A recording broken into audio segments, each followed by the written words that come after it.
sidste ved den her. Regeringen står med en gylden chance for at tage kampen op mod den tilbagelænede krævermentalitet, som i stigende grad tynger vores velfærdssystem. Kontanthjælpen har gennem de seneste år været den mest provokerende tårn i øjet på den arbejdende del af befolkningen. Husk blot på Fattig Carina og Dovne Robert. Jeg kan sikkert sætte noget pisse i kog, den her. Nej. For det første, så drager de nogle historier ind her, uden at forklare noget om dem. Men så der er faktisk ikke rigtig noget argument i det her, i de her sætninger. Argumentet kommer i den sidste sætning. Det er argumentet for, at det andet er rigtigt. Jeg tror ikke, jeg behøver at forklare, hvem Fattig Carina og Dovne Robert er. Er der nogen, der ikke ved, hvem de er?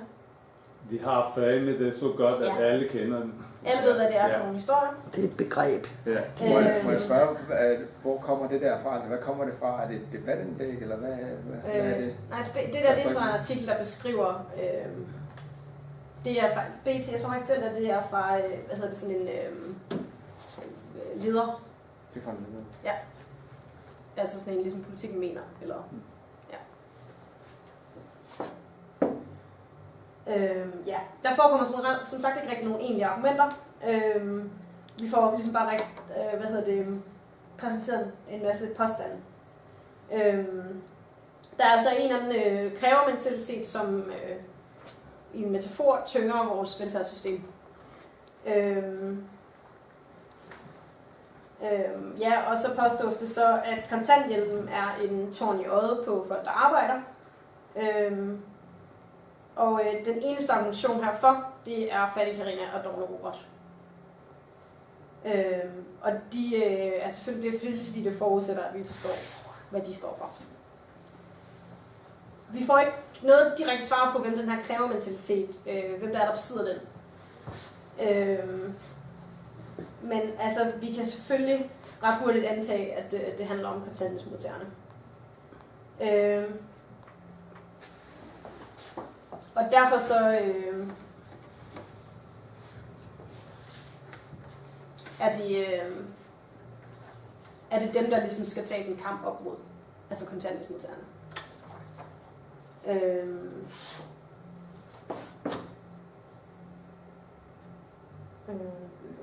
Ja, og der er selvfølgelig her en træk selvfølgelig på den her forståelse af, at kontanthjælpsmodtagere de ikke vil arbejde. Og at de blot kræver noget af systemet. Og Robert og Carina, de er altså blevet ledet i den her forståelse. Men udover at vi her får en forståelse af, at de er en byrde, som tynger velfærdssystemet, så er de faktisk også næsten voldelige over for de arbejdende. Fordi metaforen om at være en tårn i øjet er halvvoldelige. Så på den måde så bliver kontanthjælpsmodtagere også de bliver meget aktive i det her, både i forhold til ikke at ville have et arbejde, og også i forhold til at være decideret provokerende over for folk, der har et arbejde. Så ikke nok med, at de kræver, men de også demotiverer dem, der arbejder. Derfor er de, og derfor, det er selvfølgelig argumentet for at sige, at de virkelig tynger velfærdssystemet. Ikke? Og der er nogle eksempler på nogle overskrifter i de her diskurser. Venstre vil skærpe straf for ledige på kontanthjælp. Tusindvis af unge barberes i kontanthjælp, og dovne ledige har udsigt til hårdere straf og mere pisk til de dovne. Det er rent faktisk overskrifter. Især den sidste også. Siger de siger, at kontanthjælpsmodtagere de er dovne, og systemet skal straffe kontanthjælpsmodtagerne, hvis de ikke lever op til kravene, fordi det er sådan, vi får dem i arbejde. Og at arbejde er en pligt i velfærdssamfundet. Så arbejdet var fællesskab, og arbejde er en pligt, og arbejde er identitet. Ja, ja, den kommer faktisk, den der slide på eftersøg. Så altså indtil videre, altså vi er blevet introduceret for en løsning på, hvorfor kontanthjælpsmodtagere er arbejdsløse. Det er de enten fordi de er passive ofre, som er uden for fællesskabet. Altså arbejde. Hvad siger du? At det er ligesom det der ord fællesskab, ikke? Som i den her sammenhæng kun relaterer sig til arbejde eller arbejdspladser. Ja. Eller fordi at de er dovne, og de er styret af belønning og straf. Så når de snakker om systemet, så det er der, hvor de skal bruge pisk og stramme. Ikke for at skaffe arbejdspladser. Nej. Det nævner de slet ikke. Systemet er aktivt som slavepisker. Ja. Og selvfølgelig skal det siges, og det er jo ikke fordi, der ikke er nogen i debatten, som går ud og prøver at lave det der, som Ali siger nu. Altså det her, det er bare det, som jeg synes, der var enormt dominerende i den her debat. Kan man sige noget om, hvilken diskurs, der fylder mest i forhold til, om det er det her med, at de er ofre, eller de er passive, eller de dovne? Hvad for den mest dominerende? Altså man kan sige, at i kraft af, at Mette Frederiksen var beskæftigelsesminister på det her tidspunkt, så fik den her med passivitet ret meget plads. Men jeg vil sige, at den nederste der, altså det er i virkeligheden det, der bliver udført. Og det er også den diskussion, vi har lige nu om kontanthjælpsloft. Der er det også en snak om økonomiske incitamenter. Så altså, det er et svært spørgsmål, ikke? Men jeg synes, de var begge to meget dominerende i den her debat. På lige fod med hinanden. Altså, det er jo to argumenter, der bliver stillet op over for hinanden, ikke? Sådan som journalistikken gør det bedst. Jamen, jeg tænker også, hvis man kigger på Ekstrabladet og BT i den periode, altså de havde travlt med det dovne. Altså. Rigtig meget. Det var dem, og det galt på Karina og Robert, ikke? De var simpelthen nogle dovne. Ja, og der er klart et mønster her. Altså, der var et mønster i, hvorfor nogle italesætter kommer i hvorfor nogle aviser. Altså, der er ingen tvivl om, at den første kommer rigtig meget i Politikken.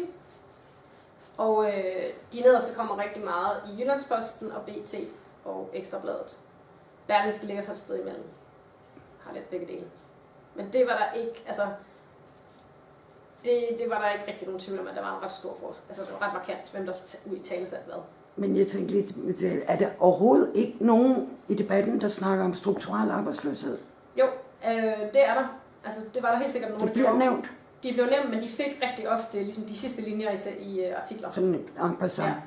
Og de får selvfølgelig også lov til at sige noget, men der er ingen tvivl om, at de der var stærkt dominerende.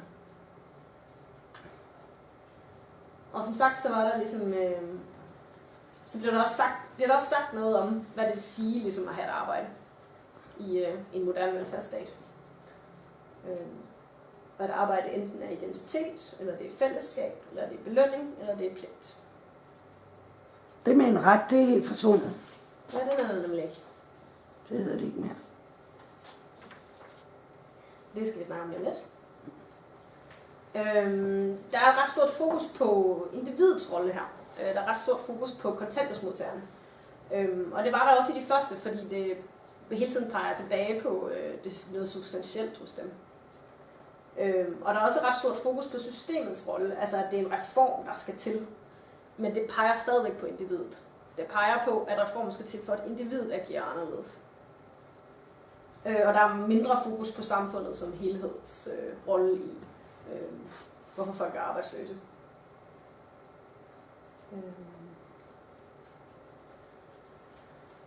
Så kiggede jeg også lidt på, hvor det her sprogbrug det kommer fra.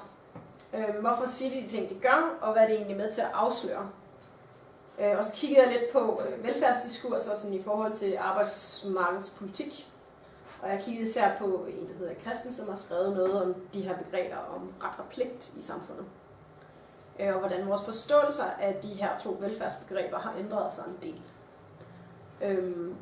Og jeg vil ligesom kigge på, hvor det her sprogbrug placerer sig i forhold til de her to begreber. Og han snakker om, at en meget tidlig socialdemokratisk diskurs, så var det borgerens ret til at organisere sig i arbejde, og det var statens pligt til at gøre det muligt. Så ret og pligt, det handlede om civile og politiske rettigheder i samfundet. Så mener han, at der er kommet en socialliberal diskurs ind, hvor at både ret og pligt er placeret hos borgeren. Altså at det er offentlige ydelser mod en skatpligt. Statens forpligtelser trækker lidt i baggrunden. Og den her måde at se det på, det giver ligesom også plads til sådan en mikroøkonomisk diskurs og forståelse af offentlige ydelser. Det giver forståelse af den her noget for noget tankegang, som legitimerer, at man har en aktiveringspolitik. Og i en sådan nyliberal tanke, der er aktivering en pligt, altså til rettighed følger pligter, og i en måske mere social retning, der er aktivering retten til at selv realisere sig selv. Og det har vi jo også set lidt et sted i de citater, vi har set her. Fordi på overfladen kan det godt se ud som om, at systemet har pligten til at give noget til kontanthjælpsmodtagerne, og at de har en ret til at modtage den her indsats, som har en fornemmelse af en traditionel socialdemokratisk diskurs. Men der er stadigvæk aktivering inde i billedet, og der er stadigvæk en forståelse af, at aktivering er selvværdsfremmende. Og ham her, Erik Christensen, han mener blandt andet, at den her måde at fremstille aktivering på, det giver han ikke så meget for. Han mener i virkeligheden, at det er en fortolkning af noget socialliberalt. At den ret er ikke retten til at sige nej? Eller? Præcis. Ja. Men når jeg tænker tilbage, altså med massearbejdsløshed i slutningen af 70'erne, omkring 80, altså der var der i hvert fald hvis man var medlem af en A-kasse, der havde systemet pligt til at skaffe en arbejde til normeret løn, altså i forhold til overenskomster. Og det havde man helt op til 92, hvor de så indførte, at det var, at man ikke fik, det man ellers var berettiget til i forhold til overenskomsten. Ja, den diskurs er ikke særlig dominerende. Nej, fordi så kan man jo sige, på det tidspunkt var det rent faktisk systemets pligt til at yde og give en arbejde, ikke? Blandt andet så fik man jo almindelig overenskomstmæssig løn, hvorefter man genoptjente sin ret i systemet i forhold til understøttelsen, som jo så forsvandt. Det er 92. Og det passer jo også meget godt med en borgerlig regering og den der sociale liberale tilgang til ret og pligt. De to andre, der er det sådan ret tydeligt, hvad det er for en ideologi, de understøtter. Og som alle og jeg er enige om, så har, hvis jeg kan tillade mig nu at kalde det for en fløj, en tendens til at være lidt bedre til at være ret skarp på, hvad det er, de mener. Og her er det meget tydeligt, at aktiveringen det er en pligt, som du får til gengæld for den her økonomiske ydelse. Det her med, at systemet skal stimulere en adfærd hos kontanthjælpsmodtagere, det er en del af en markedsdiskurs.